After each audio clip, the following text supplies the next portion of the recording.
All right, we're here at the 107th PGA Championship with Viktor Hovland. We're actually going to start with some questions in Norwegian. Juan? So, Victor, it looks like this is this time of the year when people start realizing again how good you are, no? And when the season starts getting better, no? Tell me about your cycle and how you come into this week, no? So. Nei, jeg vet ikke helt om det. Det er jo veldig tilfeldig når man spiller bra og når man spiller dårlig egentlig. Men ja, jeg liker jo å tro at nå som de store turneringene begynner å ta fatt, så er det jo nice at formen begynner å komme litt på plass. Skulle gjerne spilt litt bedre på trening og i de tidligere turneringene her, men det er mye som er bra, men det er noe igjen som sitter som gjør det litt tøft for meg å prestere på det nivået jeg har lyst til å prestere. Men du vet aldri, plutselig så skimter jeg til denne uka og spiller veldig bra. So last year it was kind of the first time that all the big changes you're working on started like giving fruit, no? I mean, and working for you at the PGA here, no? And you finished strong here. So is that all consolidated? All these changes working on, or are you still working on some things? Jeg jobber fortsatt med ting. Det var mer det var litt mer et unntak i fjor at jeg spilte veldig bra i fjor. Og det egentlig viser jo hva jeg er god for, men jeg skulle gjerne ha litt mer hjelp fra det tekniske biten og vite hvor ballen går i litt høyere grad da. Det blir litt lettere for meg da, som en golfspiller å prøve å få ballen i hullet når jeg kan forutse hvor ballen ender opp. Men når ballen går litt høyre og venstre, så blir det mye tilfeldigheter. Så jeg har fortsatt litt å jobbe på, men jeg vet fortsatt hva jeg er god for, og selv om det er en veldig tøff bane og en av de største turneringene vi spiller, så vet jeg at jeg kan likevel spille veldig bra golf. And the last thing is kind of your memories of playing in Quail Hollow, PGA Tour, and other events here, and how different do you think it will play this week as a PGA Championship, no? Ja, vi har jo hatt veldig mye regn de siste dagene her nå, så det spilles veldig langt fra tid. I tillegg så har de gjort par hull litt lenger i tillegg, så driving blir utrolig viktig. Ikke bare må du slå rett, det er jo ikke den trangeste banen fra tid, men når du har så lange hull, så må du slå langt og rett fra tid. Også i tillegg må de lange hjernene være på plass. I tillegg til de grinene, selv om det har vært så mye regn som har kommet ned, så spretter de fortsatt, og grinene er veldig raske, så det gjelder å ha kontroll på innspillet i tillegg. Så ja, det blir langspillet må sitte denne uka. Thank you. All right, now back to English. We'll start with Alex on 12 and then number 2.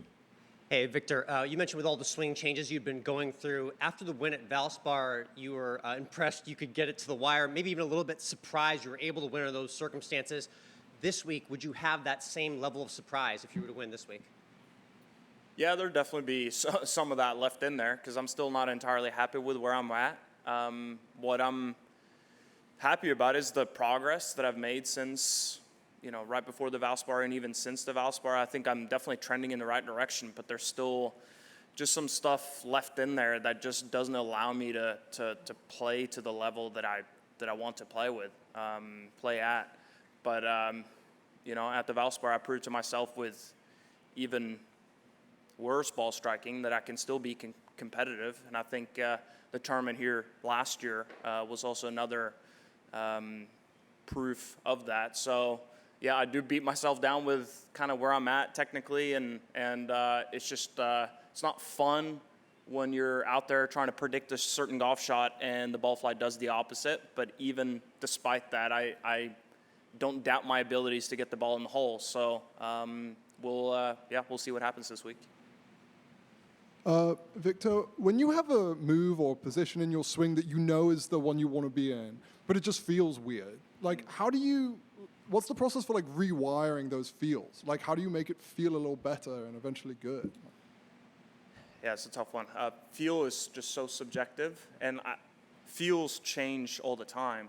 I can still rely on the same feels right now as I used to, but the feels now have changed. So I think I wire my brain to new feels if I see that the ball is doing what I want it to do. If I'm seeing objectively good results, it's easy to get over the weirdness of how it feels. So I do kind of try to separate what I feel and what the ball is objectively doing, because that's ultimately what we're doing. We're trying to play good golf, and yeah, so just trying to divorce that, but at the same time relying on some of that, because that is a feel game. If you can't equate your feels to a good shot, then that's also no good. So. And is it just kind of like a reps thing? Like, do you just see enough good results with a weird feel that it just starts matching up eventually? Or? Some of it is reps, but it's you have to get to the root cause of something.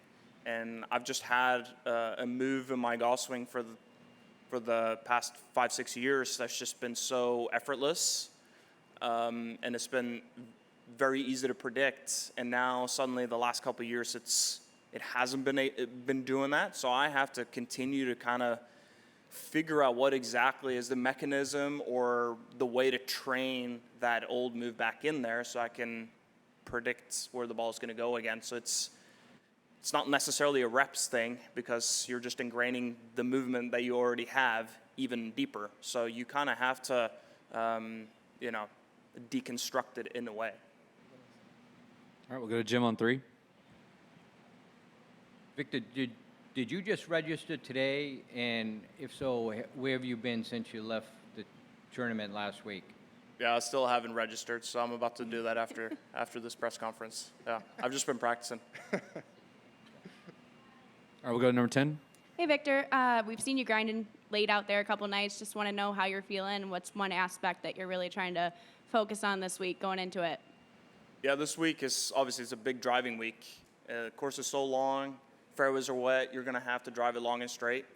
And driving is usually the best part of my game, but recently it's been tough for me.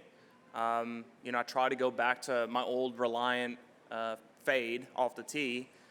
And when I do that, because of just how the club is moving, it's just not allowing me to do that. And I'm hitting a lot of double crosses, missing a lot to the left, which for me is, I can kind of deal with an overcut, but when the ball is drawn to the left, and sometimes when it's not doing that, it's starting right and going right, that's a tough place for me to be. So I just got to get to the bottom of that. And if I can get the ball consistently in the fairway off the tee, even though I don't feel amazing, my iron play has been pretty solid this year, so I can still get the ball in the hole.